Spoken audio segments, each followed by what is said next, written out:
অর্জুন বলো এই খাবারটা খেতে কেমন হয়েছে? হ্যাঁ এটা খেতে তো অনেক মজা। কি হলো এখানে কি হইতেছে? কিছুই না, আমি তো শুধু খাবার চেক করতেছিলাম। এই তিয়ান তুমি কোথায় চলে যাচ্ছ? আমার কথা শুনো। তোমার কি সমস্যা? তিয়ানের সাথে থাকো কেন? তিয়ানকে আমি অনেক ভালোবাসি, তোমাকে ভালোভাবে বলতেছি এখন এই ঘর থেকে বেরিয়ে যাও। তুমিও দেখতে থাকো এই বাড়ি থেকে কে বের হয়। লিলি তো আমার সাথে বেইমানি করলো। এই লিলি তোরা তো সাহস কিভাবে হয় আমার ড্রেস পরেছিস? আর তখনই সেখানে তিয়ান চলে আসে। তিয়ানকে দেখেই তো লিলি অনেক অ্যাক্টিং করতে লাগে। এই লিলি তুমি ঠিক আছো? একটু ব্যথা পাইছি। তুমি কি করলে? দেখো লিলি অনেক ব্যথা পাইছে। এই তুমি আগে আমার কথা শোনো। তোমার কোনো কথাই শুনতে চায় না, বেরিয়ে যাও ঘর থেকে। তিয়ান ওকে যাইতে দাও, এমনিতেও একটা খারাপ মেয়ে।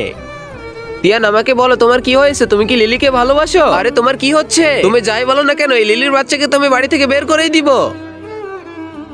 তিয়ান আমি রেডি আছি, তুমি চলে এসো। না না এটা আমি কখনোই করতে পারবো না। আরে আমি তো তোমার গার্লফ্রেন্ড হই, কোনো সমস্যা নেই, এসো। কিন্তু জিনি, আরে জিনির কথা বাদ দাও, আমরা দুইজন বিয়ে করে একসাথে থাকবো। এমনিতে আমি তোমাকে অনেক ভালোবাসি। আর আগে মহান আল্লাহকে তুমি ভালোবাসলে লাইক এন্ড সাবস্ক্রাইব করে দাও। আর পার্ট 2 দেখতে চাইলে অবশ্যই কমেন্টে পার্ট 2 লিখো।